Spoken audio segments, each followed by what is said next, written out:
What's up, guys? And welcome back to this week's episode of Two of Our Own. Thank you guys for the support on last week's episode. It was much appreciated. I'm joined by Harry, of course. Harry, how you doing? I'm okay, right? Yes, right now. But yeah. Oh, there we go. He started already. And we are joined by my good friend, Everton fan and season ticket holder, Jack. How you doing? I'm not doing too bad, mate. He says that Everton lost 3-0 at the weekend, but we'll talk about that. Actually, we'll get on perfectly. We'll get into that. We'll get into that straight away. We'll talk about the opening day results. We'll start with Spurs as we played on Monday night. I said this, and Harry crucified me a minute ago, but I'm going to say it again now. I think the first sort of 58 minutes or so, I think we played really well. We were aggressive. The tempo dropped a little bit at times, but I did think we were quite aggressive. I just think the decision-making in the final third is just not decisive enough still. And our wingers look surplus to requirements. Brendan Johnson was awful.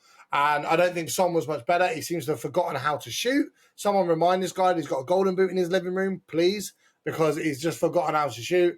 But other than that, I don't think we played too badly. That being said, the lapse of concentration for Leicester's goal and that cunt scoring was just not to my cup of tea, and I was slamming my drink down on the table and I was fuming in the pub.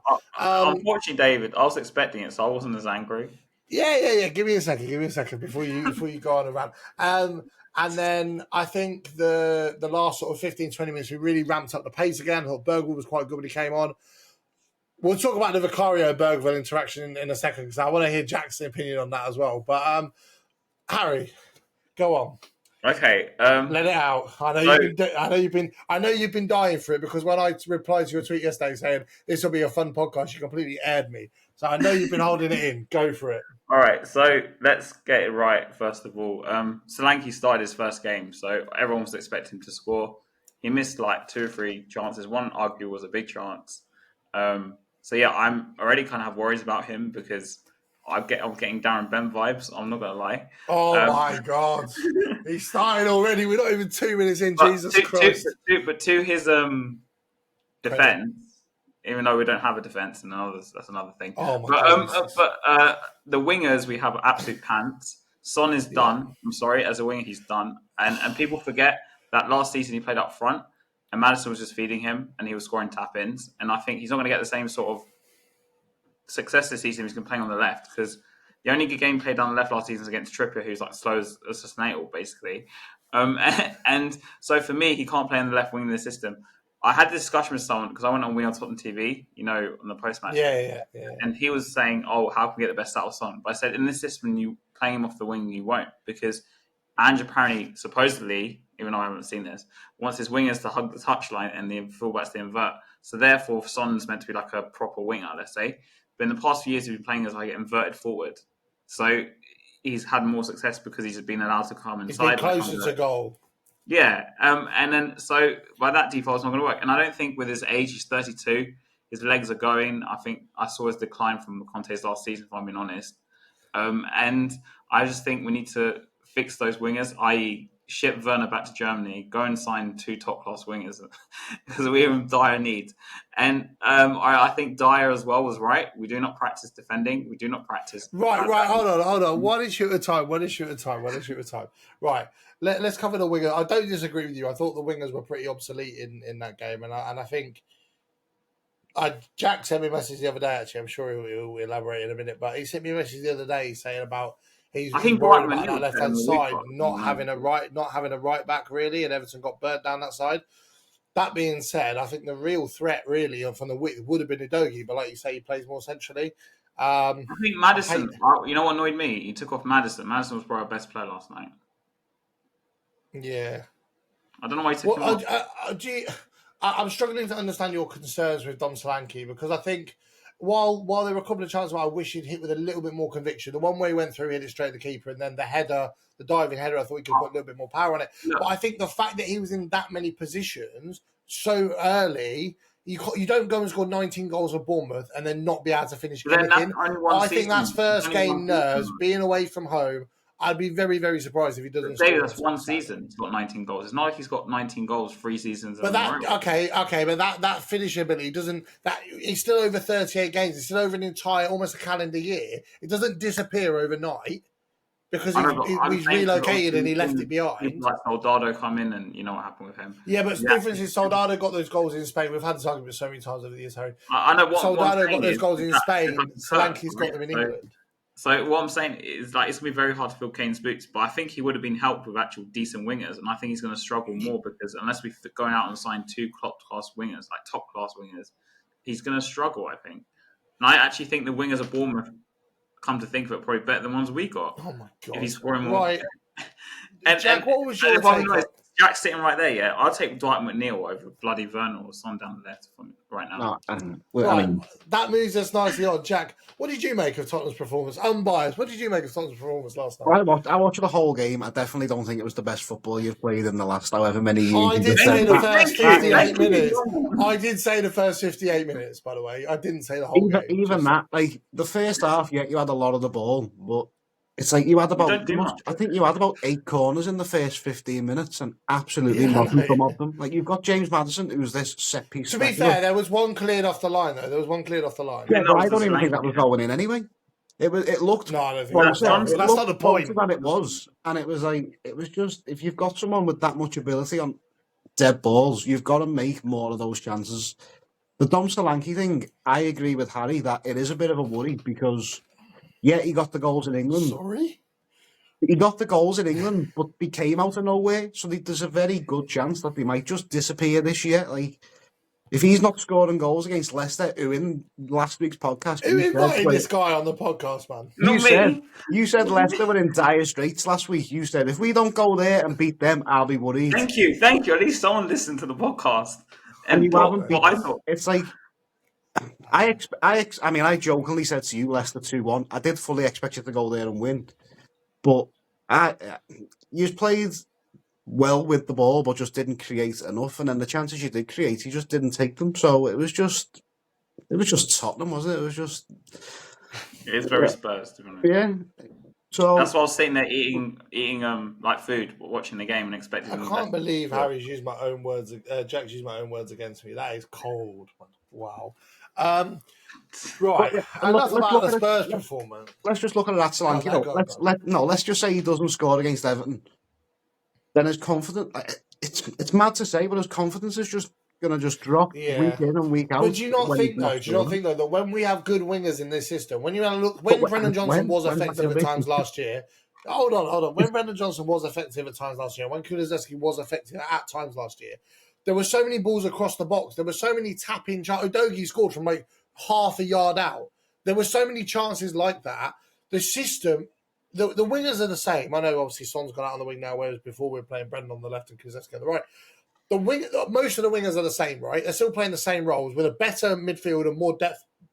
Behind them. Midfield. We played the same midfield as last season. Well, it's not got Højbjerg in it, so it's a better midfield as far as I'm concerned. Not really. I disagree with that because we've sold both our number 6s and we haven't gone out on Watson. Oh, I'm not having a number 6 argument with you again for the second week in a row. Hold on, that's probably what cost us the goal. No, it was right. We'll talk about the defending in a second because that is on the list, like halfway down it. I think if we create those many chances naturally, Solanke will score just naturally anyway. Yeah, I do think he was a little bit unlucky. But I look at the chance he had, and I know he hit it straight at the keeper, but I look at the chance he had where he had his back to goal, 2-3 defenders tight on him, and he turned the defenders and smashed it at the keeper. Yes, okay, the keeper saved it, but he created something out of half a chance from that opportunity, and I feel like there's going to be so many more chances that are even more clear-cut than that. I feel like it's only a matter of time before he scores. I really feel like it's only a matter of time before he scores. I'm not saying he won't score any goals. I'm just saying this whole thing that people think he's going to score 20 goals again, I think is a bit mad. I think he's going to get like 10 to 15 Premier League goals, and that's, I think, about right. Okay. Right. That was my estimate. Everyone's asked me this question. I've said 10 to 15 goals. I'm not saying he's going to score any goals. I'm just saying he's going to get 10 to 15. I might have to have that 20 quid for Brendan Johnson pending after his. Well, you're going to end up giving me money for Brendan Johnson. I just don't see the guy doing anything this season. Well, let's talk about after that game. I was like, honestly, I was just like, what is this? There's only one thing worse than drawing on the opening day of the season. And that's losing 3-0 on the opening day of the season. And Jack is a perfect expert witness of that. So, Jack, how do you make your performance in the game against Brighton? Well, the funny thing is, I'm probably going to be more positive about my 3-0 defeat than you are about your 1-1 draw.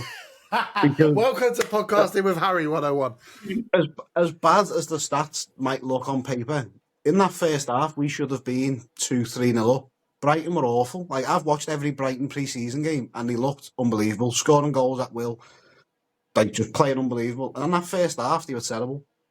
They couldn't keep hold of the ball, passing every goal kick out from the back. They couldn't handle the press. Even when we were 1-0 down, I thought, we're still going to win this. Like, I wasn't worried. And then Idrissa Gueye done the hard part, took it off the centre-back, turned the midfielder, got past him, was in acres of space, and just passed the fucking ball. I can't remember who he passed the ball to, but he just passed the ball to a Brighton player. That second goal killed the game. Like, it wasn't even the red card. The second goal just took everything out of all the players. And then after that, it was just shambolic. But how we can start the season, obviously we had Irabunum starting in midfield, obviously because Onana's not there.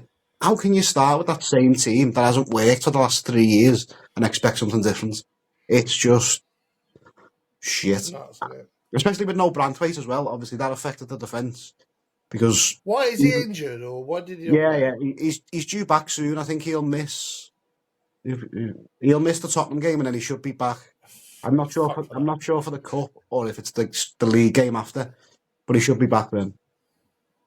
But it wasn't. I'm not like all overly worried based off that performance, because there was bits that I seen that I thought, yeah, but it was the same as last year. I think our first 3 home games we lost 1-0, and we probably should have won all of them, but we just can't take our chances. Ten men made a difference then. Like Young got sent off, right? Didn't he? He got sent off. Yeah, but by that point, the game was done. The game was gone. It was. I don't know what he was doing. I don't know why he hasn't just headed the ball. He's 39 now. It's like he's got all the experience in the world, and you're trying to bring the ball down when you've got Matoma running at you. It's like, of all the people, like, he's just an idiot. I don't know how he's still. I didn't mind him getting the contract if he's in and around the squad. Starting your first Premier League game of the season with Ashley Young at right back is criminal. So, has Dyche said anything about it?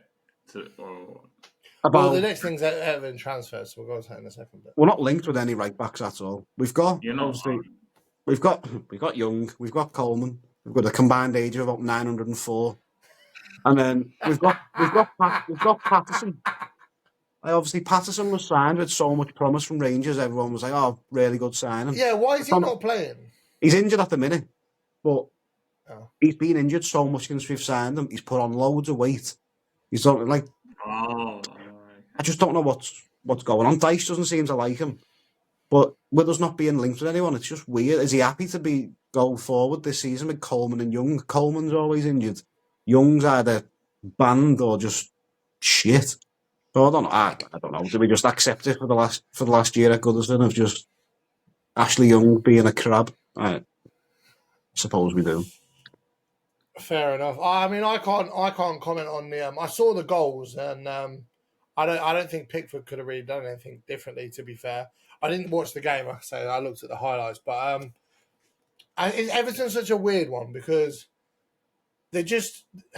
I understand why they've tried to move away from Goodison, right? And I get it, and all the famous away stories of the bloody post and everything else and whatever. But what I don't understand is why they picked now to do it. You already had debt problems as it was. You already had. We'll go on to the ownership in a few minutes, but you already had debt problems as it was. Your squad was a bit all over the place, and then you signed a couple of promising players. I remember under Marco Silva, you kind of tried to spend big. You spent big on wages and Angelotti with James Rodriguez. And then you just paid the price for that completely. And I can't understand why there's no... I think in Everton's financial position, they'd be better going to a mould of signing young, promising championship players and building a squad of potential than they would be going and signing more established players that they're losing money for peanuts afterwards. You say that. Isn't that what Spurs are doing? And we've got a £1 billion stadium. That's what I mean. You've just signed a promising youngster from the Championship, and he's cost you 40 million quid. Great. Everton can't spend 40 million quid on Championship youngsters. Like, it's just. To be fair, I reckon you lot need to get Moyes back, and he has a good Championship idea. He'll sign you a bunch of kids for like a tenner. No, fuck Moyes. Do you know what? It wouldn't surprise me if Moyes come back, but that'd be a nightmare as well. But I'm happy with the signings we've made this year. It's just obviously it's the last 5-6 seasons worth of transfers that's just fucked us over. I'm quite happy with what's coming. We need more, obviously, but the people who have come in, I'm happy with. Like a right back. Do you feel you got good value for Onana? Or was you wanting more? Obviously, I think that was about the right price. I think that was about the right price, if I'm honest. It was after his first season. I thought I didn't think he was going to leave after the first season, but I thought he is going to be special. I thought he was going to go right to the top. I thought the fee was going to be massive, and then the second season he still played well. Obviously, that's why he's got a fairly big move. But the fee was right, and we have got a sell on clause in that deal as well. So we are going to get more eventually if he does obviously become what I thought he would. So yeah, I mean, I'd rather have lost him over Branthwaite or Pickford. So I was more than happy to let him go. Branthwaite's so good, man. I really rate Branthwaite. Yeah. Do you think on that topic, we've spoken a bit in the past, me and Harry, about United's antics with transfers and trying to act like they're the same powerhouse that they have been previously. They were so disrespectful to Jared Branthwaite, right? He's what, 6'2", 6'3". He's left-footed, which left-footed centre-halves with any sort of pace. All right, sorry, 6'4". I thought size didn't matter. 6'4", left-footed, which left-footed centre-backs are hard to sort out. He's homegrown. You know how United were expecting to go there, bid anything less than 80 million and expect any change? I don't know. Because he is someone at 22 years old. 70. If you go and spend 75, 80 million on him, he's going to play for you for 10 years plus, barring injuries. You know, and United being a club that are in Europe consistently, I wouldn't be surprised next season if Real Madrid came in and said, right, 90 million, Mickey van der Ven, paid for him, Levy's accepted, he's gone. I'd be more than happy for Jared Branthwaite to replace him. Can't we just buy Branthwaite now and not have this whole... Yeah, but he deserves... This is the thing, Branthwaite's... Why is someone else? Branthwaite's at the period in his career where he needs to be playing week in, week out, and he wouldn't get that at Spurs. Games, David. He can play but that's not... Yeah, but you got what you're going to remember. You also have like a 12-week period where you got no Europe. Well, not quite this year, actually, because of the new format, but... The way we play, it kills our players. I mean, Van der Ven's going to lose his hamstrings the way we're going. We might as well give Branthwaite games instead as well. I just think we're never going to spend 80 million on a backup. We're just not in a position to do that. I think it's not really a backup though, because it's like we signed Dragusin in. We all know he's going to get games. So I think the idea that it would be more of a backup than it would be. It would be closer to a backup than he would be a regular starter. So what would you define as a backup player then? I don't understand. I'd design a backup player who probably plays 1 in every 4 or 1 in every 5 games. But what? So for example, with Van der Ven's position, what player in the Premiership would you earmark? For example, if not Branthwaite.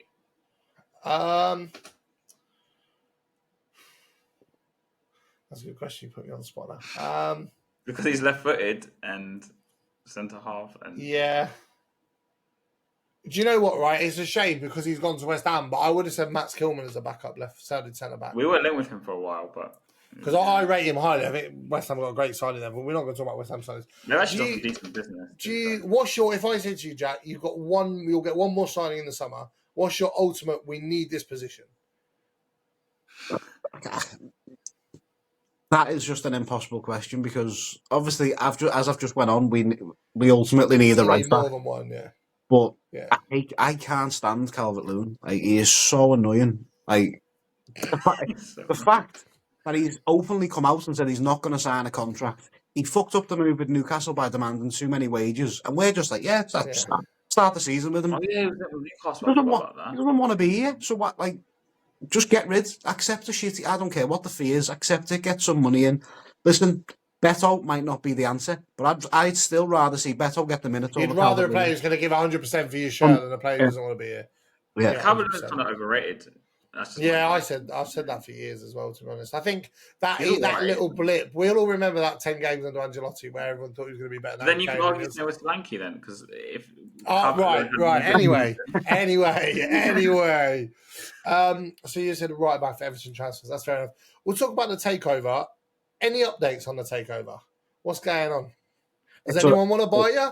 Or are you like that last loaf of bread on a Sunday night before the shop closes? No, obviously, as a football club, there's always going to be interest. I haven't heard anything of anything concrete since it fell through. There's obviously, you just see things on Twitter of American businessman, blah blah, from over here wants that, but there's not at the minute. I haven't heard of anything of concrete information of anyone coming in. So, wow.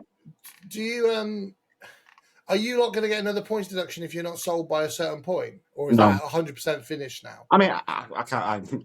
I don't know 100% if it is finished, but as from fans' point of view, we don't think that there's any sudden worry of any of that happening again.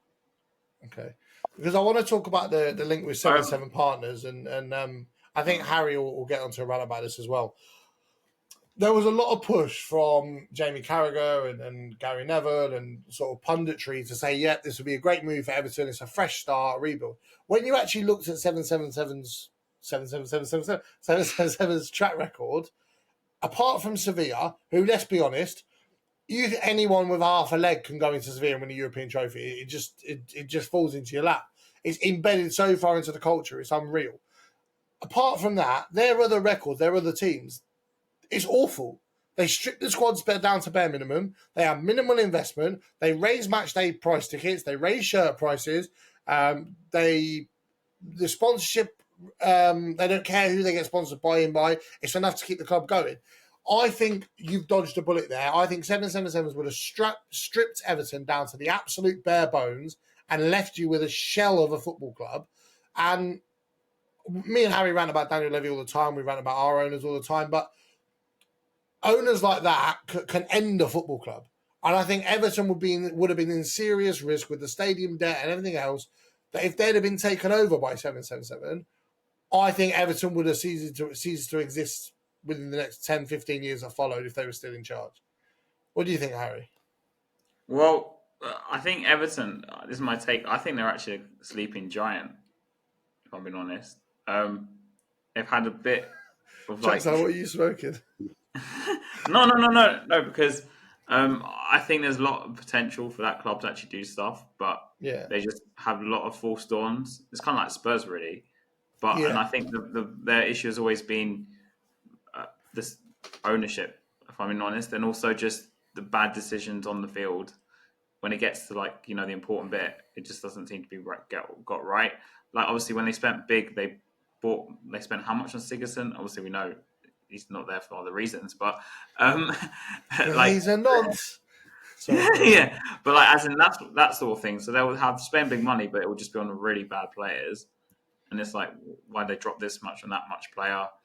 And also Ancelotti was there, so obviously what I'm saying is they must have seen something in that club to go there, right? Because he's not. Yeah, there must be some sort of foundation somewhere, either that or they kidnapped his kids or something.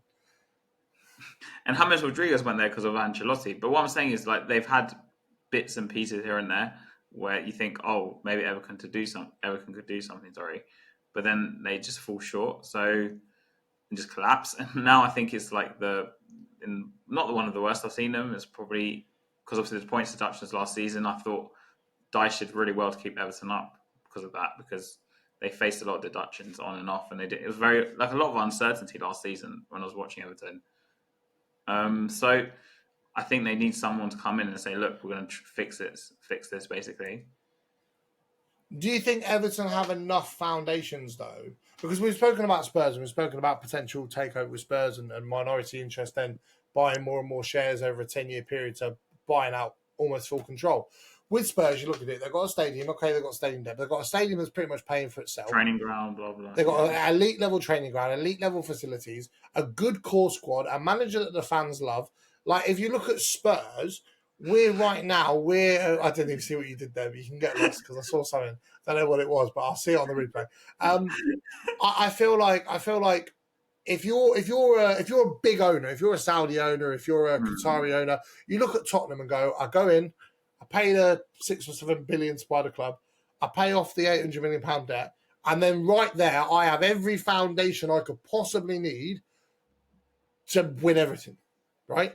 If you look at Everton are going for a new stadium process. All right, yeah, cool, that's done. But they need to clear the debt of the stadium. The squad needs a complete and utter overhaul. The youth academy needs a complete and utter overhaul because there hasn't been the investment in Everton's academy. I couldn't tell you the last player that came through Everton's academy that was able to sustain. We've invested in our academy, and let's be honest, we've not had a first-team player since Harry Kane.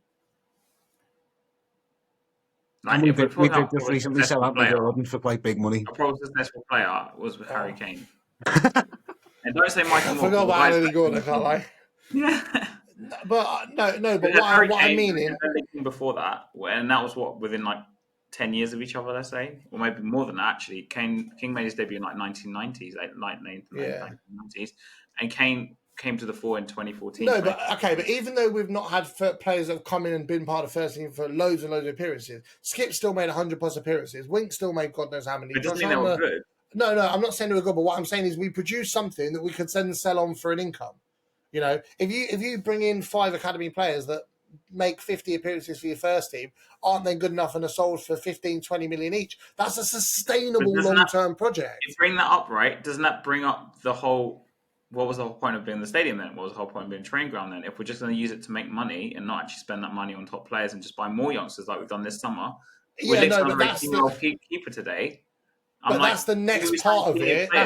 Senior players, not more youngsters that you just told me we're developing and selling on in the first place. But for Spurs, we've already got those facilities in place. For a club like Everton, they can't afford to go and rebuild the first team with first team players. They need to go and spend money on players which are either working out okay and they're selling like Onana, or they're being absolute dog shit and they're going for peanuts. I feel like Everton they just seem to be slowly crumbling away little bit by little bit by little bit. And onto that, actually, the new stadium, I think, has just come at the absolute worst time for Everton. At least when it came with Spurs. Granted, we should have had another year at the Lane, given how we played in the last season at the Lane.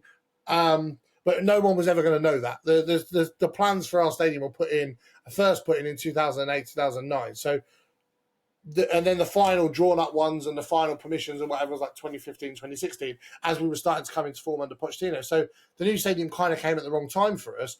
But everything else, we had the training ground. Even when we were at White Lane, we still had the state-of-the-art training ground. We still had the top-level equipment. We still had top-level physios. Granted, they don't seem to do the fucking job properly. Recruitment. No, the physios. We still had the infrastructure of Spurs before we moved stadiums. Everyone kind of knew that it was already there.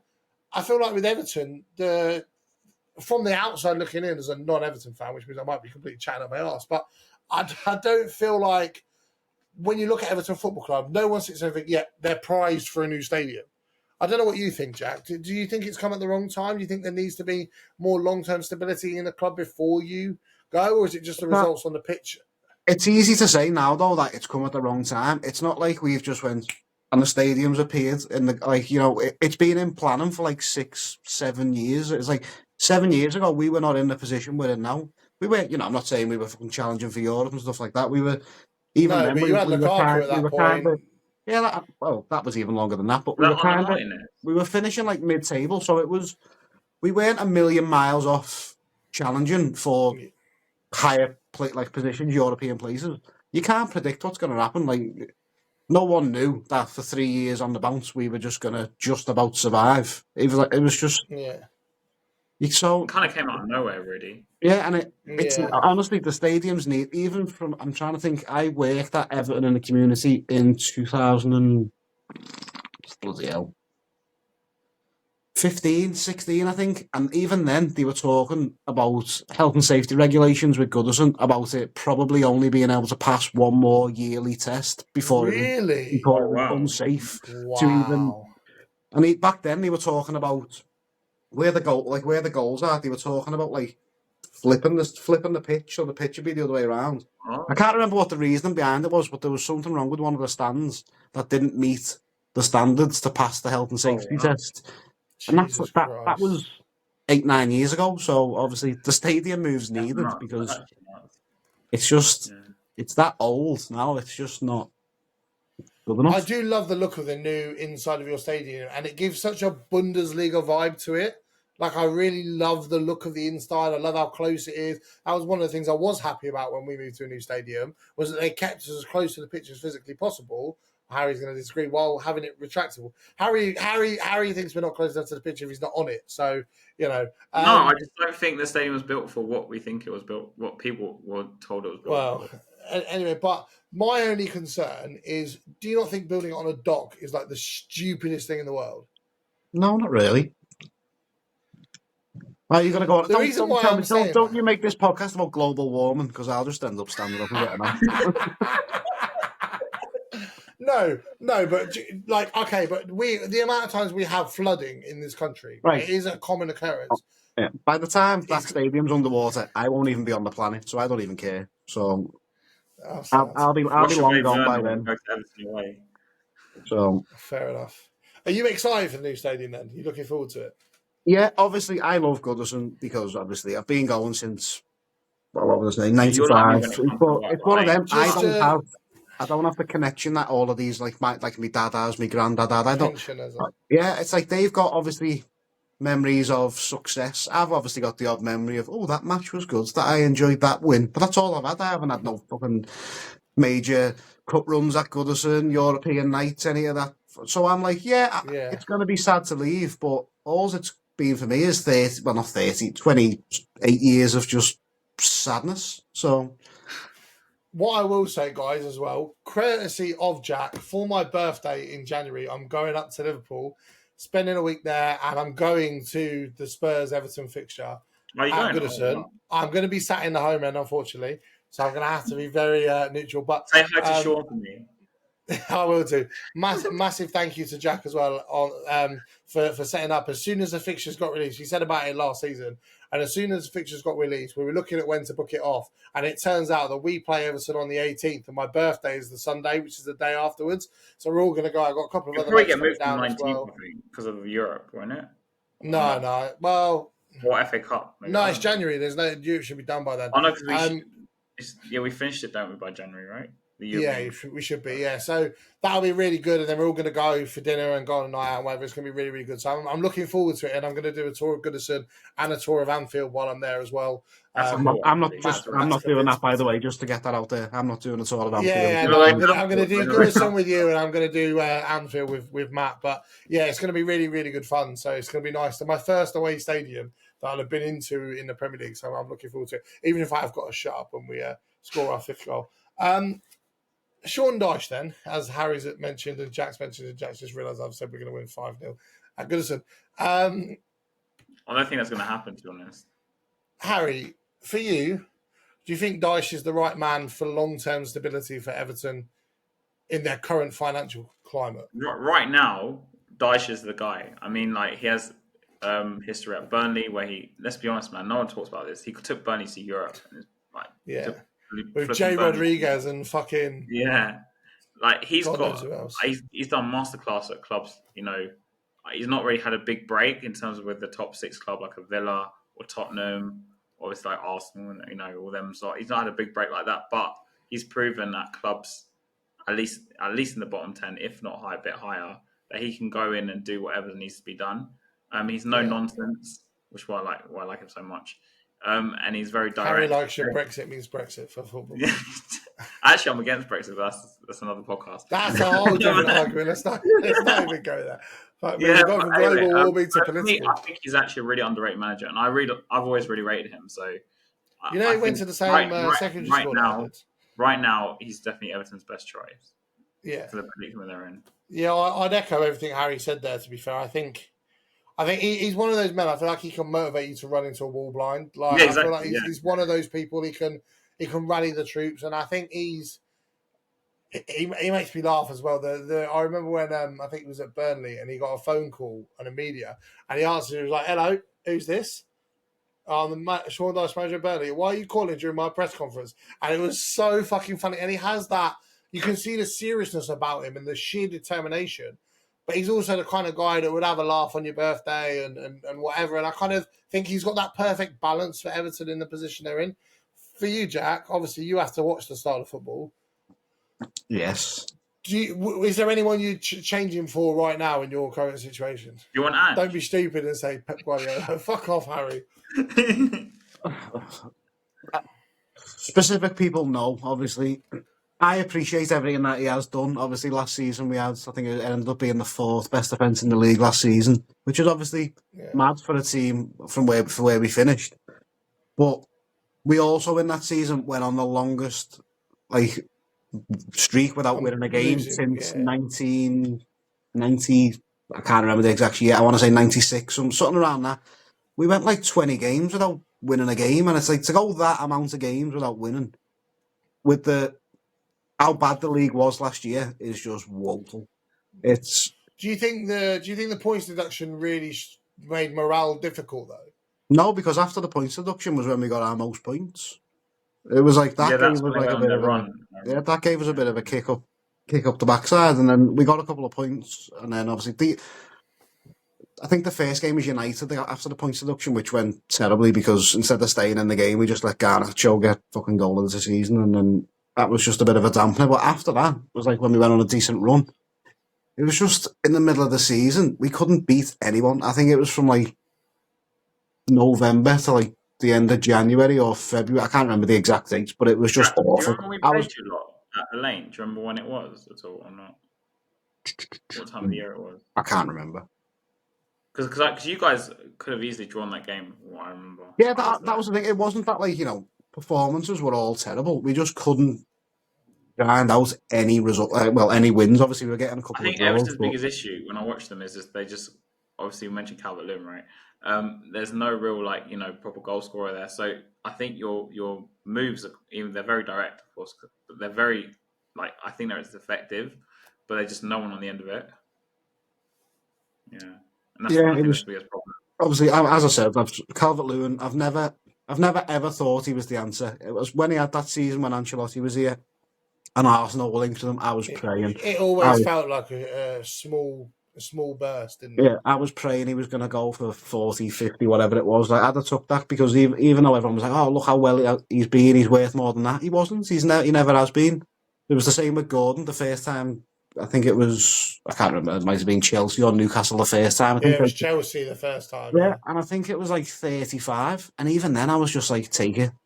Because honest to God, he's not all that. He's got pace, but he hasn't got a brain. I don't know if, obviously I know you're after wingers. You say that, but last year he took us to the cleaners.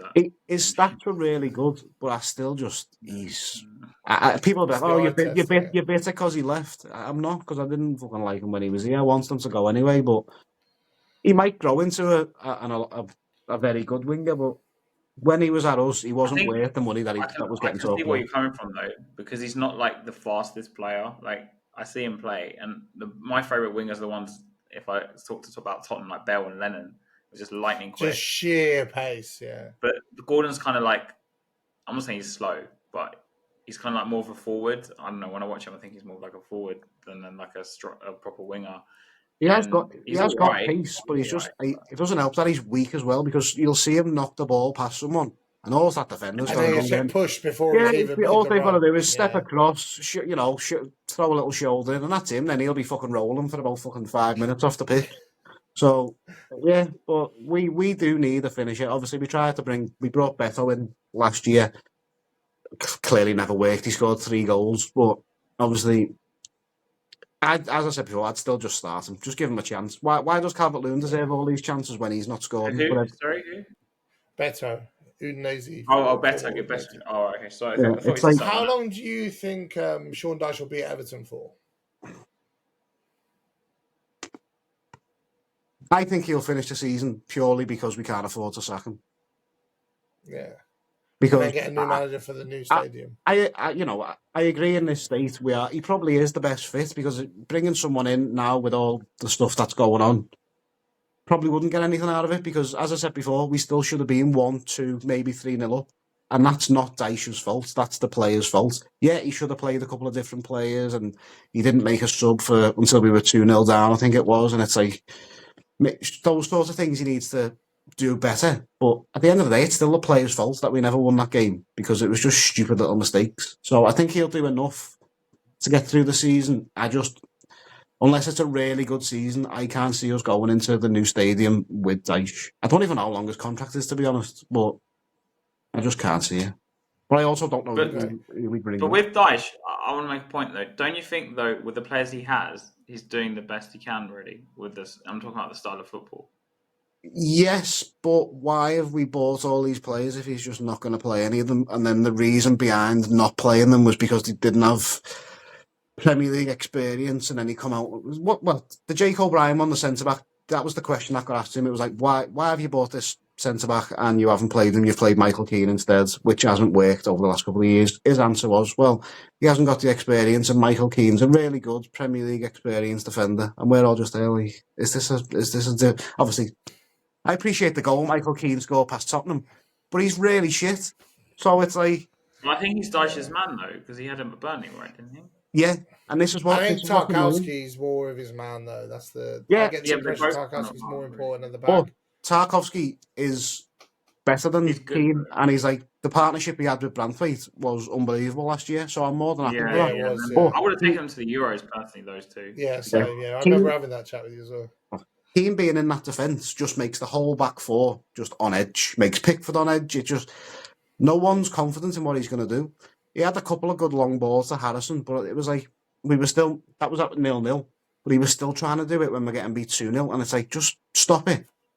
Calm down, just play the ball into midfield, and all he was doing was just hoofing the ball, and it's just annoying. Same with McNeil. I don't hate McNeil. He winds me up because he's so one-footed. It's like, how can a professional footballer, I get, Robin didn't have a right foot, and he was world-class, but Dwight McNeil's not Robin, is he?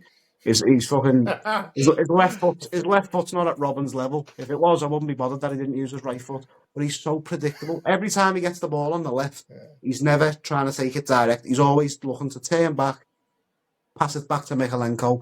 Everything down the left side is just dead, absolutely dead. So I'd rather him play on the right so he could cut, because it was what he done at Burnley. That was why we signed. Well, why I thought we signed him, because he cut in. He was scoring from outside the box with his left foot. It's awful. I'd rather have him behind the striker or on the right. Playing him on the left is just criminal. But he will, because he's his little Burnley mate. So, honestly, you prefer him on the right? I'm just curious. Is that what you said? So you don't get any ideas, Harry. I'd prefer McNeil on the right, just so he could cut in instead of having to turn around. Instead of having to turn around all the time to kill. Do you not think a left-footed winger on the right-hand side, unless they're elite, either with their right foot, which he's not, or unless they're rapid and like top level player, like your Bales, like your Salahs, like your Robin, then do you not think that's equally as predictable? Because you kind of know where they're going to go. That's one of the reasons why Son's been so effective for us for so many years, because he's so two-footed. I think it depends on the fullback as well, though. Yeah, I suppose. Well, we haven't got a right. We haven't got a right back. That would be bad, but I don't think he's done bad enough not to play. But I just don't think he's been utilised to his most effective way. What are the alternatives, though? Well, it depends. Obviously, we've just got this. We've signed Lindstrom from Napoli. Obviously, I'm not going to sit here and say I've watched tons of fucking Napoli play over the last couple of years, because I haven't. But he was linked with Liverpool. He was linked with Liverpool last year, and he turned Liverpool down. So it was like there must be something there. But he's just started in the under-21 game tonight, and it's like, he played the full 90 minutes as well. I'd get it if it was just a bit of fitness, but he's played the full 90 minutes, so he can't be that bad. He scored a banging free kick in pre-season, I'll say that. And that's what I mean. It's like he's played games in pre-season, so he's got to have some sort of match fitness. So him and Beto played the full 90 minutes for our under-21. Lindstrom? Jesper Lindstrom. Lindstrom. Oh, okay. Yeah. And then obviously we got Ndai from Marseille, so it's like... Yeah, I saw that one. Yeah, it's just like, that's a weird one, because he begged for that move to Marseille because it was his boyhood club. I think he just didn't like Sheffield. Yeah, it's one of them. He's living in Sheffield, that's Sheffield United, so it's like, I think anyone could have come in and he'd just been. Well. Yeah, but him not starting. I don't know why Decore started, because as much as I love Decore for the goals that he got us last season, that's all it is. There's not. Everyone goes, "Oh, he's an engine." It's like, he's not, because he'll half-heartedly run to make it look like he's getting about, but he's not really getting anywhere. He's an engine of David, He's do you an remember engine we and were a- linked with him on the pod? Yeah, I remember. Yeah. To be fair, I always thought it'd have been good for us at the time, because he's a bit younger. But I think he's just a he's B kind tech of a go-go. he's kind of an engine in a go kart. He'll get you there, but at what speed? Obviously, he has been good for us over the years. It's just that at the point we are, like himself now, he's getting Washed. old. You can't expect him to Wasn't he just playing carry with on the being number how he 10 was. last season, though? Dyche, wasn't Yeah, he? he plays a number 10 last season. Yeah. A second striker, number 10. With one of the... But What do you think is going to happen? We didn't actually add this to the list before we go on to Spurs wingers. What do you think is going to happen with Dele Alli? Do you think he'll get offered a full-time contract see, again? I wrote this down before. I hope he does. Pure, obviously, I know it hasn't worked at all since he's been at Everton. He's probably had 45 minutes of good football in that Palace Well, game. I think Everton have been more a mental rehabilitation as opposed to a footballing rehabilitation. Yeah, but I do hope, because we are short in midfield anyway, and if he can get, I don't think he'll ever get back to where he was, but if he can get back to even No. like 60, Half of that. yeah, just I think he's still worth having, especially if you can get him on a decent contract. He's a player definitely worth having. So I hope we do give him something, and he's not just using us for our. Oh yeah, they're being nice to me, and then just fucks us off for like, I don't even know, someone shit, like Saudi. might go back to Tottenham. Oh, no. That was so original. I've never heard that joke before. On to our winger issues then. We'll go back onto a little bit of Spurs for a second. Right. So, obviously, we hadn't signed the Burnley kid before last episode that we recorded. What about, yeah. It came out of nowhere. I looked at his stats. He's a PhD Academy graduate. He is rapid as fuck. He is really, really direct. He was one of Burnley's standout players last season. When you look at him statistically, his numbers aren't dissimilar to the likes of Nico Williams, that we were looking at paying I know, I've three seen times that the amount comparison and thing, like £700 grand a week in wages, which is just absurd. I think he'll be a really underrated signing for Tottenham, but I think we need one more of that kind of profile that can play on both sides as well, just to give us that bit more flexibility. That being said, we are going to really struggle for homegrown players, it looks like. So I was trying to think of English young players that could play that mould. And I'm starting to feel, and we said it before we started recording, but I am starting to feel now, I think Mickey Moore has to be a part of the first team setup. I'm not saying he has to start week in, week out, but with Europa League, going away to teams in God knows where, I think he has to. I think he has to play minutes, and he has to get minutes in the first team, because we're really lacking in that area. And I think he's only 17, right? Isn't he? Say, I don't think he'll count as homegrown player. No, he won't. He'll be too young. oh fuck. So now he's just like we can put him in. Yeah. Whatever. So in that case, maybe we do need to get an English winger, I'd say. But that's why we were in with what's the guy's name? I forgot his name now.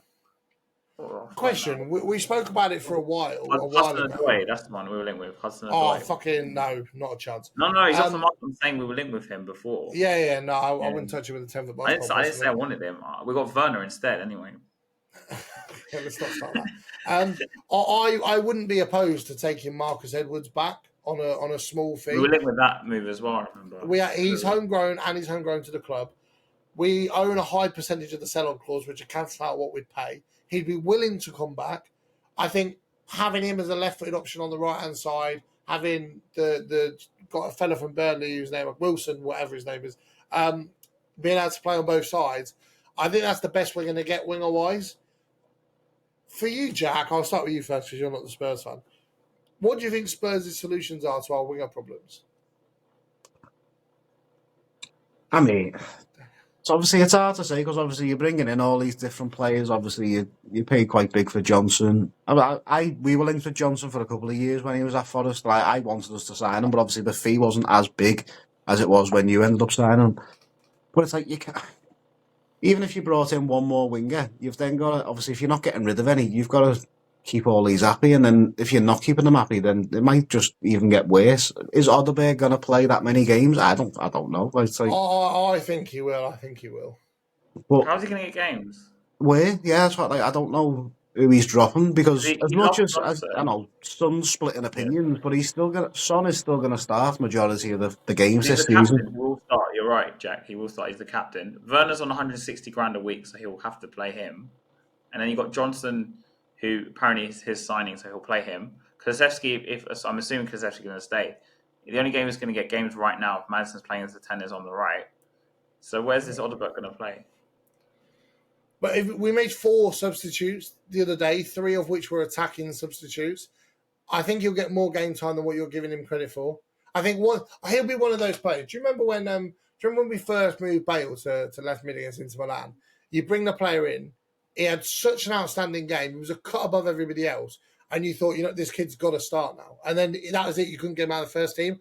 I think with his blistering pace, Oh my God, the creativity ability. No, I'm not comparing him to Bale, but what I'm saying is our standard for what we need to fix the problem. The bar is so low for our winger quality right now. Player, not another youngster. But it's all well and good you saying an established player. No, it's not that difficult. We signed 40 million. We spent 40 million on Gray, 30 million on this winger. We could have signed Eze for that money. Yeah, but this is the problem. Palace wanted a bigger feel. They wanted it all up front, which then puts pressure on making the squad more well-rounded.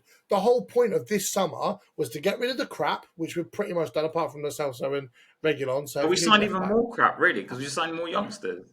No, hold on. No, but you can't just... Right, for years, Harry, all you've ever turned around and said is, we need to start signing the young players before they're 70, 80 million. And now we're doing that. You're saying we're signing crap. You've got to give them a season before you can sit there and say that they're crap. We're signing players that are not going to get games. Like who? We're not going to get games. It's Odegaard's not going to get games. You don't know that. We spent 25 million on him. He's not going to play if we spent that much money. I'm sorry, Bergvall the other night, I'm not blaming him because he's only 18. But you shouldn't be throwing someone like that into a situation like that and expecting him to solve our problems. But he wasn't throwing him in to solve the problems. He's a creative midfielder. And for so many years, all we've said is we want a manager who brings signings in who he believes in, right? How many years did we sign players under Pochettino, and for the first 10 to 12 weeks of the season, they played a handful of minutes? The fact that Angie's subbing him on, exactly. The fact that Angie's subbing him on in his first game as a creative midfielder clearly shows he believes in him, which means it's a player the manager wanted. We can't have everything. We can't have established players that we want and then players that the manager wants. He doesn't have other options, though, because he played like Gray and Bergvall. That's because he's chosen to sell. He's chosen to freeze and sell out because he doesn't believe in him, rightly so. He's chosen to move out other options. Do you really believe he knew who Bergvall was? He knew who Gray was. He really 100%. Because if you look at our scouting network... When he does list of Daniel Levy, he said, you know what, I'm an 18-year-old here, I'm an 18-year-old here. No, right, Harry, listen, right. The way our scouting network works now... Now we're dealing with another 18-year-old keeper. I don't think... The way our scouting network works now is Ange goes, I want players that means these pressing statistics and these passing statistics, and then obviously shooting or dribbling or whatever relevant to the respective position.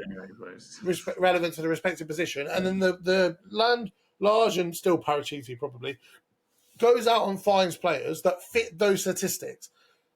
If Ange then believes that player has the right character and right personality for the squad, then we've gone and signed him. I'm sorry, but we're sitting there saying about, Barcelona were linked with him. Barcelona pushed it to the end, and he chose us to come. The difference is Barcelona wouldn't put as much pressure on him to come in and suddenly be our saviour. But he made one substitute appearance for half an hour, and you're assuming that Ange thinks he's the fucking Lord. No, shall I tell you why? Because we need to look at analyse the squad here. Maddison, we know how his season went last season, right? Yeah. So there were people in pre-season saying to play Bergvall over Maddison. Okay, I'm just being real. Yeah. So for me, I'm nothing against signing 18-year-olds. And for me, when I watch them play, I have no pressure on them because I'm like, these guys are kids. They shouldn't be under this sort of pressure.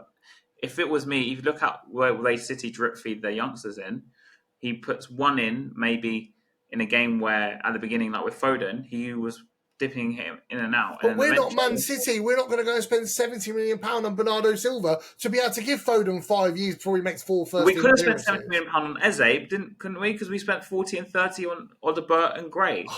Yes, okay, but if the manager clearly feels right, this comes back to the whole argument we were having last week about if a manager has a certain philosophy, and take it back to me on Football Manager, Jackson Avid Football Manager player. Are you telling me Eze doesn't fit the system? No, that's not what I'm saying. But hold on for a second. Jackson Avid Football Manager player, he'll back me on this, right? If you have a set way of playing and you have a set style of playing, right, and you know what positions are your first utmost priority, you're sitting there and saying, oh, we didn't bring in a 6, we didn't bring in a 6. Whether you like it or not, Archie Gray was a 6 for a large amount for Leicester last season when he wasn't playing right back. Just because it's not the midfielder that you wanted doesn't mean it's not the right midfielder. It's the type of six. We have. You want an old school flat track bully who's the most Brexit midfielder you can think of. We're not going to go and get Roy Keane to play in a progressive system. Yeah, Wanyama, bro. We need a Wanyama in there. So you want just a bully who's going to win the ball back and play a 2-yard pass, and that's it? Our defenders are left by themselves up against someone like Isak, and they're getting torn to shreds, mate. Oh, that was one game. Vardy was left by himself last night. Who was marshalling? That's the centre-back problem. The midfielder should be covering experienced centre-backs. Who was marshalling that defence? You need a general. You need the midfield general. Sorry. Do you want to go and hold Romero and Porro's hand? I'm not. Romero, they need to take some ownership on themselves. Yeah, but whose problem is this? Because this comes down to the manager. We clearly don't practice defending. We'll go back onto Richie in a second. We've jumped a step. Attacking situations, right? He didn't mention anything about set pieces. As we know, Ange's repeatedly... We haven't conceded a set piece yet. We're saving that for a whole separate podcast. He's dismissed them. I'm putting this as a point. So clearly, all he cares about is attacking, right? It's kind of obvious. Okay, Harry, let me ask you this question. Those balls into the box yesterday... They go there and they say, look, I remember when I was a kid, right? We used to practice corners and stuff like that, right? But we also used to practice situations, right? When you have 2-on-2 or 3-on-2, and you would tell defenders to take certain... And you always tell what man. It's like I watch us play, David, and we don't. It's like we don't practice defending on the training ground at all. But you're comparing you being taught football as a kid to Premier League football. Like, right? Okay, Jack. Let me get your argument here. Hold on. Pieces. My argument has always been with Ange's style and Ange's philosophy. If you take your chances, you're never going to lose. If we create the amount of chances we did in that game and we scored half of those shots on target that we had, Leicester don't score, we win that game comfortably. But we could have done it under loads of managers, David. It's not just Ange. No, but there's no point talking about previous managers because it's been because I'm talking about in Ange's system. Creating X number of chances. It's like you look at Arsenal, right? They talk about how they're missing a striker, right? Havertz has done a job-ish so far. If they had a top striker, they would do it, right? Yeah. The difference, Arsenal are winning games because they have a solid defence as well, right? We know how good Arsenal's defence is. Because he's got 4 centre-backs as his back 4. Then maybe that's what we should do then. Oh, no. Right, Jack, please save me here. Go. Because we're clearly not practising defending. Right. What do you want from me, Dave? Because obviously... I need you to help me out here, man, because every week we're talking about defending. We conceded 1 goal and Harry's acting like we got beat 7-0. Because it's the type of goal we're conceding. Right. If it was something special... We conceded a counter-attack. Everyone... Man City conceded counter-attacks. Liverpool conceded counter-attacks. Man United's best ever football team conceded counter-attacks. It happens when you try and play attacking football. It's the way we're conceding the goals, right? It's like the defenders will completely switch. Like the goal, they're ball watching. We don't have any leaders in that team. Son is not a captain material. He shouldn't even be playing. At any top club, he wouldn't be there at this point. But we all know why he's still here because of the cash. I'm not even going to go into that argument. Do you know what? We need a proper leader in there. We don't have a leader. Well, all I'd say is, obviously, when we got Martinez in after Moyes, he still had Moyes as defence. Obviously, then we brought Barry in as a 6, and then that fixed. I mean, obviously, the defence under Moyes was good anyway, but that fixed it. Because when certain players are going forward, it didn't matter whether he was dropping into left back, right back, centre back, he'd drop back. Now you've got 2 inverted full backs. If they both go forward, and no one drops. You've got absolutely no one to drop in. It's like if you've got someone there, you go back to a back 3 with 3 centre backs. It's still more stable than it'd be just having Van der Ven and Romero just there, just shitting themselves. So I do agree that the midfield probably does need someone in there. I don't know. I don't know who, but it's just... We were linked with Edison for Atalanta. Apparently Paratici recommended him to the club, but clearly we're not doing anything about it. But do you not think do you not think, with how much time we spent with Leicester pinned in the box, do you not think if we scored another 2 goals from that, then the defending doesn't matter because we're 3-0 up? Jack said we didn't really do much with the ball. Like, we were passing it around. I mean, we had all those corners. We didn't do anything special with the corners. We had that one header. And then we keep the ball, but we had 75% possession. But I didn't ever feel like we're going to put them to the sword. Like, you look at Poch's side, everyone wants to compare Ange to Poch. Poch had a very solid back line. Obviously, he played slightly different style. He had inverted wingers and fullbacks that went wide, but he did have Wanyama or Dyer sitting in front, who used to always drop. We even played back three in times, and that's why that team succeeded because they had a solid base. Okay, albeit, and you could argue on paper. Everyone says this. Romero and Van de Ven are so good. Yes, they are, but you can't leave them by themselves against top strikers and expect to win games. It's just. But then do you not think? Do you not think though, right, that when you've got teams pegged into their box, right, see, I need to start bringing my tactics board over here, so I'm going to use it in these videos. If you've got our midfield here, and we're attacking that way, right? Got our midfield here. And because you want the holding midfielder to protect the back line, the holding midfielder's here. Do you not think if he doesn't push up and leave that gap, if we do lose the ball, they're going to be easier to build past us in transition? If he's already there to win the ball back, there were so many times against Leicester in that first half where we lost the ball on the edge of the box trying to break them down. And they got past the two more attacking midfielders, got to the next player, but because he was already so tight, they couldn't break out. Now, if we then finish those chances, that's not a problem. But the minute you start having him fucking shagging his fucking two centre-backs, there's a massive gap between your offensive midfield players and your attacking midfield player. And then to bridge that gap, you've got to drop one of those players back. And all of a sudden, your whole fucking team's parking the bus. How? What? By having one DM sitting back? No, because it's not about one DM. If you move one DM and you've still got, let's say, Maddison and Sarr here, right? And your DM's further back to protect the two centre-backs. To prevent that massive gap in the back, you've then got to have one of those midfielders slightly deeper. So it's kind of a progression. Not really, because you just told us we pen them all in the box. So why? Yeah, we penned them back because the holding midfielder was pushed so high that the minute they got past those two, I don't think the holding midfielder is the thing there. It's more someone like Maddison getting on the ball and dictating. I don't agree. I think the holding midfielder plays such a massive importance in winning the ball back in the press high up. That's what I'm trying to say. We don't have one. No, but we played Bentancur there. The amount of times he won the ball high up. That's what I'm saying. The word holding midfielder for what you think and the way holding midfielder actually fits for this system are two completely different things. What you're talking about is an old school midfielder who's going to sit there and protect the back line. Our midfielder doesn't do that. Our midfield pushes right up behind our two more attacking midfielders. This is why we're left so exposed. Because you're never going to score every single chance you have. You're never going to have 100% of the ball. 100% of the ball I agree with, but you can score. I'm sorry, but can one have... long ball, that 5% of the ball they have, one long ball, they're in. So why do you think we have Van de Ven with his 90 quadrillion pace? Hamstrings for the next 2 years. There's no pleasing you no matter what we do. No, it's not that. It's just the tactics are just so flawed. It's just...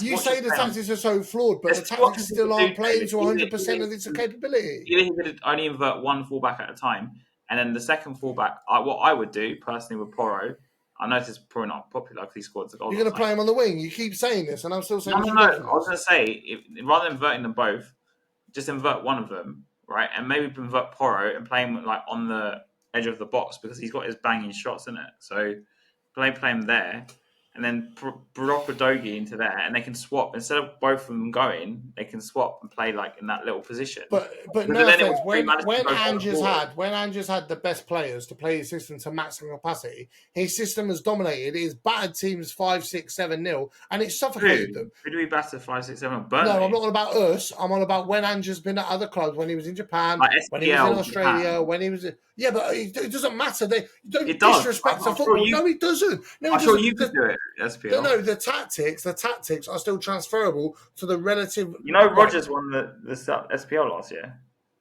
Yeah, but he's a fucking shit. With Celtic, but the players. Well, no, the point I'm trying to make is the players Ange had at Celtic is proportionate to the other competitors in the league. In the same way, the players we've got are proportionate to the other competitors in our league.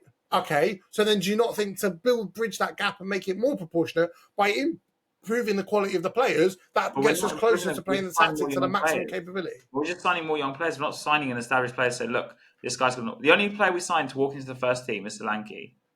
That's it. Yeah, but Ange's plan is to integrate these players so within the next 24 months, they are first team starters. That's why you're spending 25, 30 million on a fucking championship starting winger, because he believes he's going to be starting. And you can sit there and say, he's overpaid, whatever. But we were sitting there for ages, and we've said for years that West Ham got a steal with Jared Bowen. At the time, it looked like they were spending far too much money, and now Jared Bowen's at least £100 million player. He's homegrown. He's West Ham's captain. He's got a winning goal in the cup final. No, but he sought out, those criterias are hard to get hold of.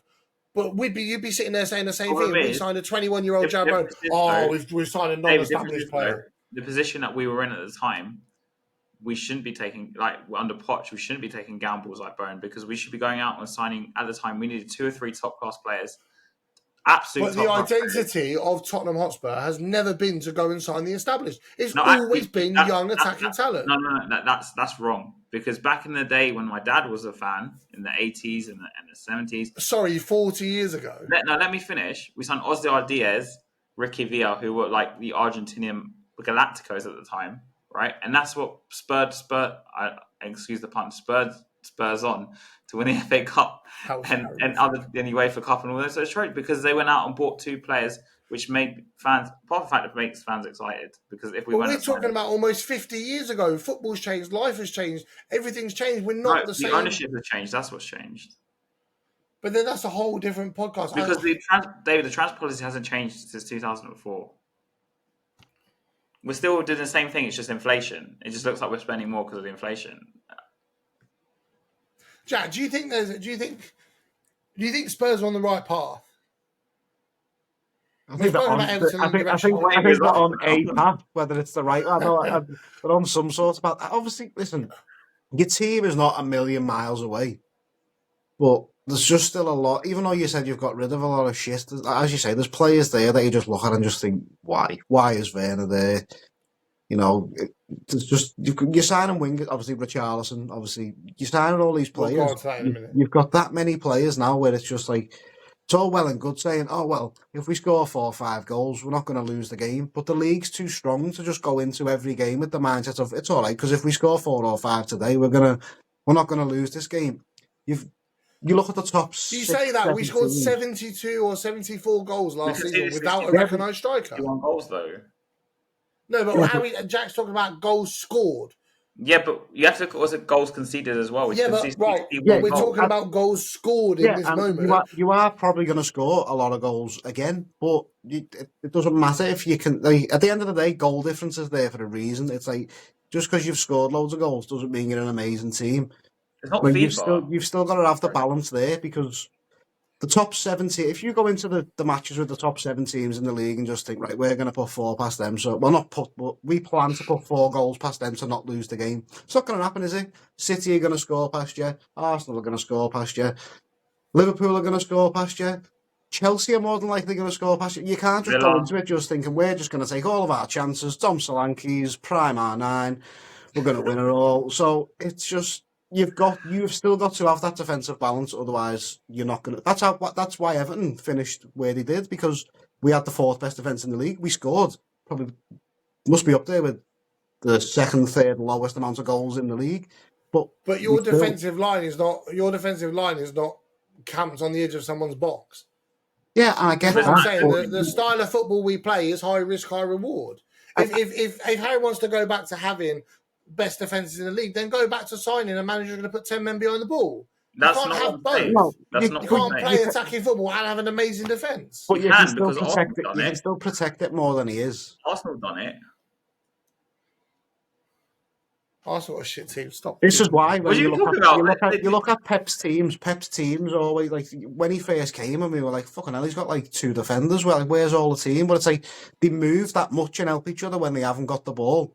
I feel like when Tottenham lose the ball, they're just like, shit, where do we go now? It's like, who's watching that run? Like, I was watching the game. I like Sarr as a player, but does he do enough to warrant not bringing in a major number 6 and just dropping Sarr and just putting that number 6 in and just putting Bentancur a bit further forward? That would help a lot, actually. I agree with you, Jack. As I said, I like Sarr. I think he's a good player, but I wouldn't say he's a player that would 100% start for every team that's in and around you in the league.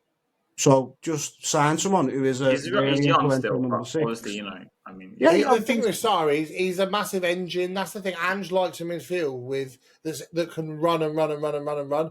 It's very rare you will get an old school defensive midfielder that can just run and run and run and run and run and run and run and run. Well, he's clearly not running. The player that would have been perfect to play that role would be someone like Moussa Dembele, who's one of a kind. You don't But get. Dembele wasn't even a number 6 though. He was a number 8.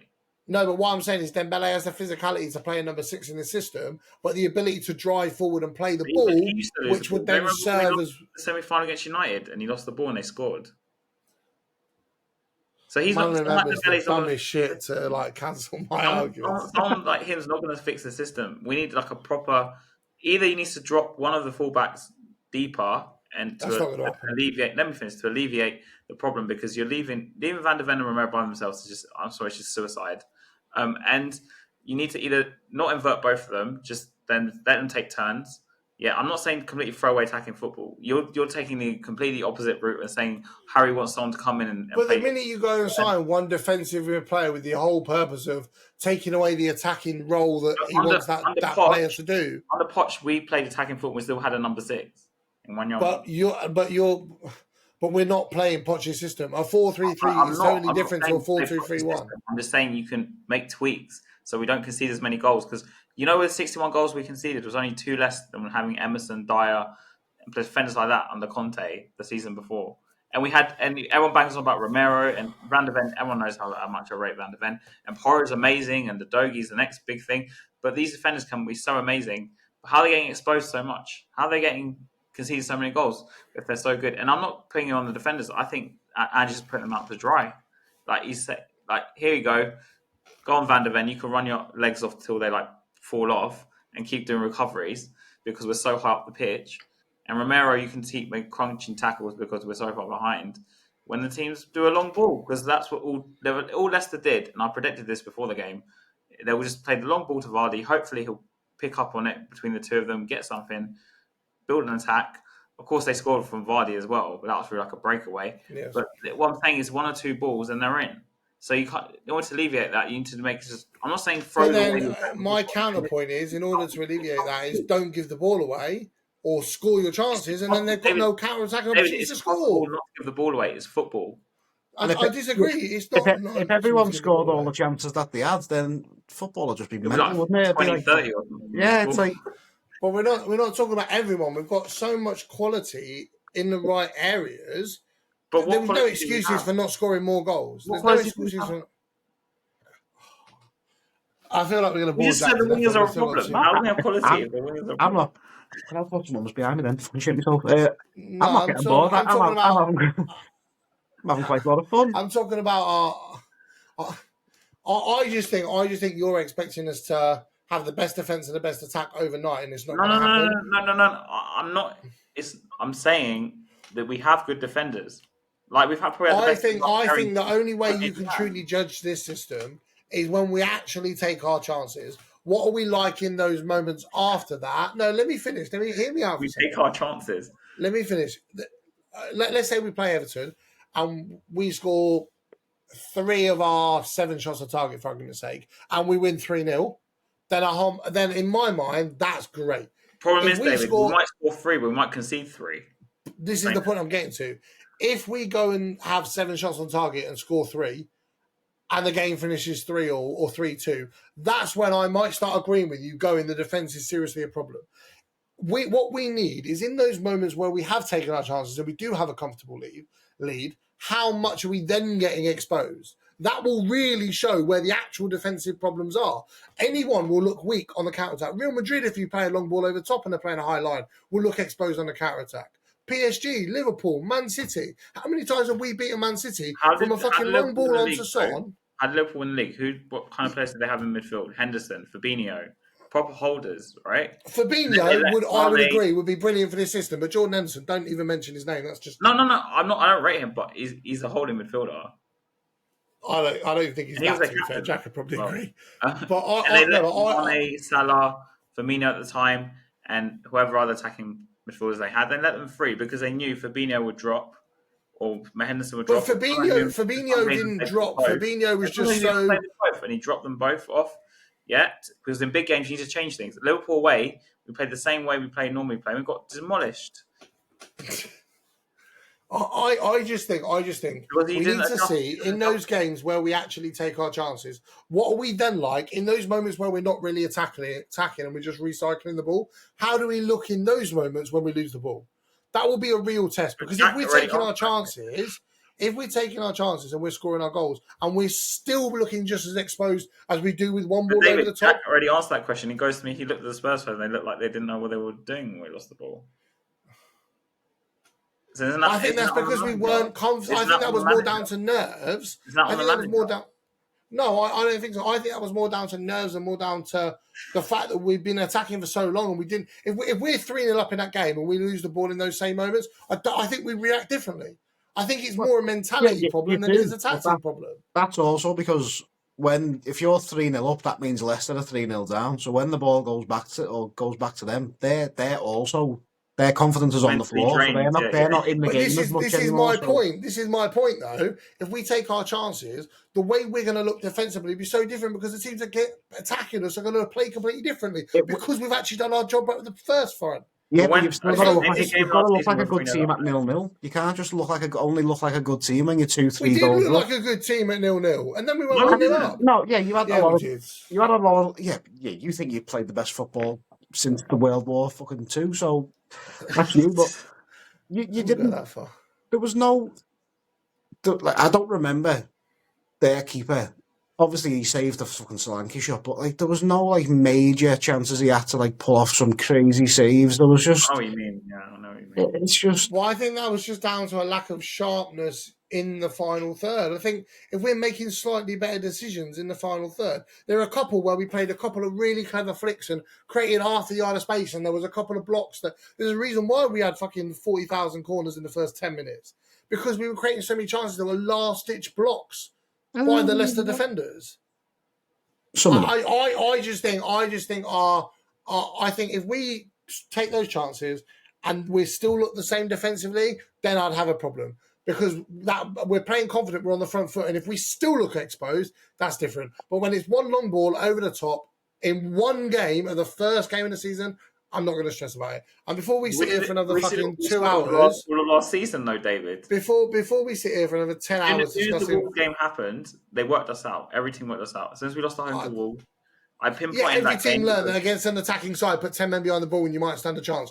Not really difficult. No, it was that certain ball, okay, that always catches us out, because they know at this point that we're going to just have two centre halves at the backs. If I was going to Tottenham away, right, if I'm Sean Dyche, I'm telling them, guys, let's just park it, and then just have Dwight McNeil, little space there.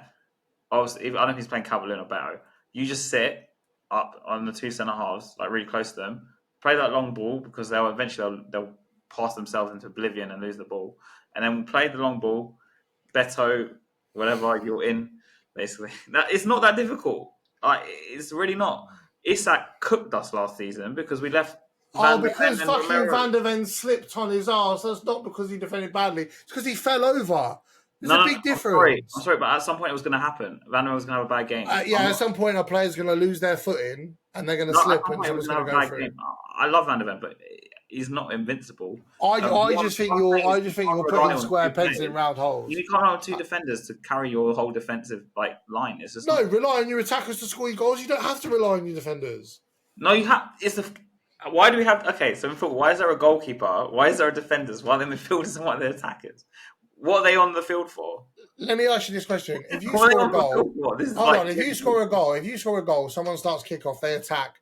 Your strikers win the ball. You go through and score. Then it never ever gets to your defence. And I know it's not going to happen every occasion, but when you're meant to be on the front foot, when you're meant to be pressing, when you're meant to lead from the front, from your two wingers and your striker and your two tens, if you like, whatever, when those players, that group of 5 players, the 3 and the 2, when they're meant to be a block getting to that's the way Ange plays. He kind of plays it in a way like you're trying to go through bulletproof glass, right? You've got the first layer of the glass, the second layer of the glass, and the third layer of the glass. Now, if you can shoot through all 3 layers of the glass, then you're going to get through the door. It doesn't matter about the end of the window pane in Romero and Van der Ven. It doesn't matter at that point. Teams know he's going to try and play through glass, so they set up like a wall.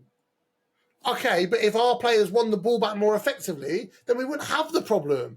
It's because right now, when it comes back to the whole point we're making about the wingers are not winning the ball on the front foot quick enough. So then it's having to be the midfielders that win the ball. And then if they're not winning the ball, then it's having to be... And we're losing that first line of defence, if you like. the minute the game's kicked off. That's the reason why we signed Dom Solanke and not Ivan Toney, because of his pure aggression and his pure pressing numbers. We're meant to win the ball in that first group of players, not the second, not the third, not the centre backs. He's supposedly the answer. Say? Why wasn't he doing it last night then, if he's supposedly the answer? Oh, it's the first fucking game at a new club. It's his biggest move in 10 years. Right. Let's move on to Richarlison before I absolutely kill you. Moving on to Richarlison. They're just chilling for like 5 minutes. Jack's loving this. Yeah. I'll get blocked afterwards, but he's loving it. Richarlison's injury issues. Last season, I think he was really good when he did play through the middle, and I think he showed that a striker was what we needed this season. I love his aggression. I love him as a character. I'm kind of happy he stayed as a squad player because I think it takes the pressure off of him injury-wise. Do you think this season, if he can stay fit, he'll be more effective and his numbers will be better, Jack? Or do you think it's only a matter of time before he ends up being sold? I mean, I think he's set in where he is now. I don't think, obviously, with you signing the players that you have, I just don't see him getting back into the starting 11. As much as I love him, it's just like, just doesn't work. Obviously, we had mentioned it a little bit yesterday. Some transfers just don't work, and I feel like that one just hasn't. Obviously, as I said, when he was at us, he scored goals. He looked clinical in front of goal. He was always fit, even when he had little niggling injuries. He was always playing through them, and it just seems like it just hasn't worked at all. So I think he'll get sold eventually. I just don't know when. I think he'll get a couple of goals. Don't get me wrong, but I just. Would you take him back next season? I'd take him back today. I'll drive him. The line Harry was going to say. But okay. Only because I think, obviously, we're in a lot worse position than you are, but I think not because he doesn't, care about Tottenham or appreciate Tottenham. I just think he'd give more for us than he would for Tottenham. Yeah.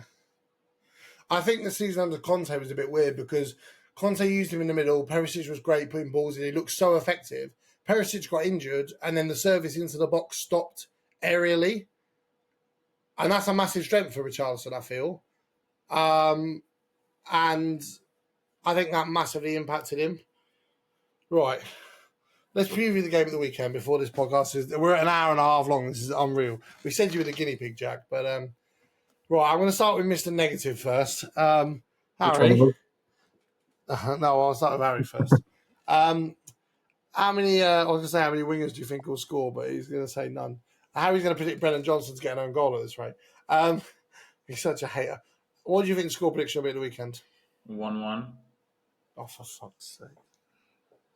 Jack?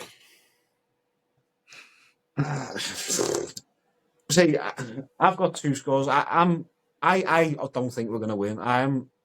I've got everything crossed for a draw because I just don't think we'll win. But I did write down before that I did think you were going to win 2-0. Now, obviously, talking about your defence, I can't just say because we've spoke about it now I think we're going to get a goal because I still think our finishing's abysmal. But I'd say 2-0. But I think a draw is possible. I do think there's more chance he was winning. So I'll go 2-0 Tottenham. I think this is the first time I'm actually going to agree with somebody on a prediction. 2-0 was what I was going to say as well. Just purely because I'm going to spend the entire first 10 minutes of the next podcast if we keep a clean sheet telling how Harry there's no problems with our defence.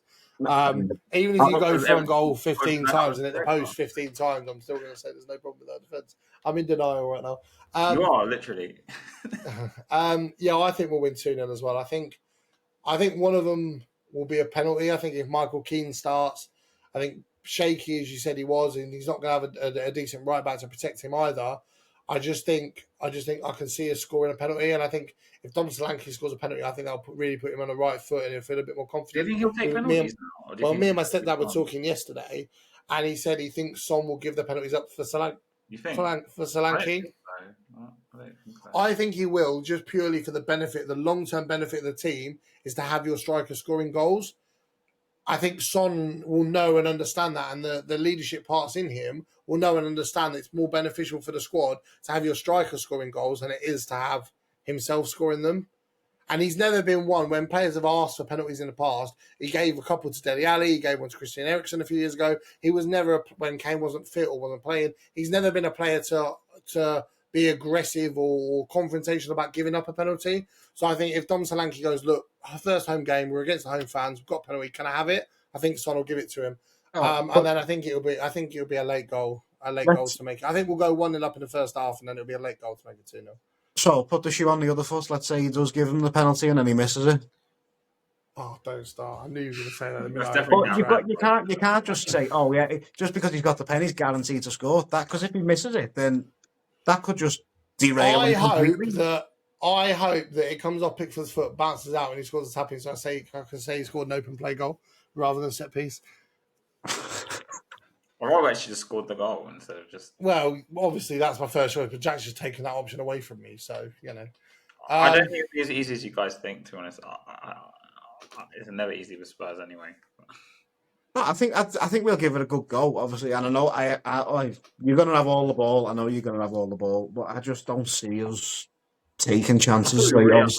I think it'll be like the Fulham game I went to last year. We won 2-0 quite early on in Angie's reign, and we could have won maybe 4 or 5-0, but we just kind of flatlined it when we got the second goal. I think that's very much what it'd be like against Everton. We'll get the first goal, we'll come out in the second half, get another goal, and then we'll just kind of flatline it and slow the game right down. Play to our strengths, have you lot run in, have you lot chasing, and just try and tire you out a little bit. But yeah, I'll put Jack's. If you're on YouTube, I'll put Jack's Twitter in the description. He tweets a load of Everton shit.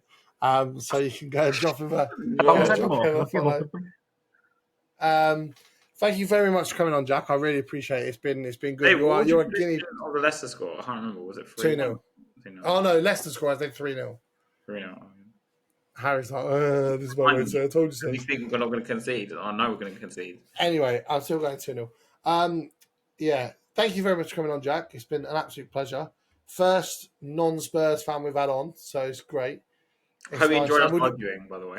Yeah, I hope you enjoyed it, and I hope you kind of. I was going to message Harry before, but let's just tone it down a little bit so Jack can enjoy it a little bit. But he's just sat there grinning the whole time. Every time we come up with a counter argument, he's just sat there grinning the whole time. The fact that he was like, "Oh, you're going to butter Leicester because Leicester are in the ruins," and held that against me, get fucked. If you say it, you've got to live by it. So yeah, no. If you're on YouTube, guys, drop us a like and drop us a follow, drop us a sub as well, and a 5-star review on Spotify. If you're on there, that'd be appreciated. Next week, let's have a look and see. I feel like we need something a bit more light-hearted soon, otherwise we're going to kill each other. Game week 3. Who are we playing? Game week 3. And that's what I'm just about to have a look at now. Away. Oh my god. Oh no! Can we not talk about the game for that one? Who is it? Oh, we're gonna get killed. Wait, hold on. So what's the date today? 20th. We're playing Everton on the 24th, and then it's Newcastle away on the 1st of September. Don't worry, I already know. That's so far away. Do we have to Is that a week? Is that the week after? It's not the week after. Yeah. Everton's on this Saturday, and then obviously. Oh yeah, it's next Sunday. Ew. Oh god. But I thought we don't concede many goals. All right. Anyway, thank you guys for watching, and we'll catch you guys next week. As always, come on, you Spurs. Come on, you Spurs. Pray for the Up the toppies. Nah, get lost. Out the Spurs.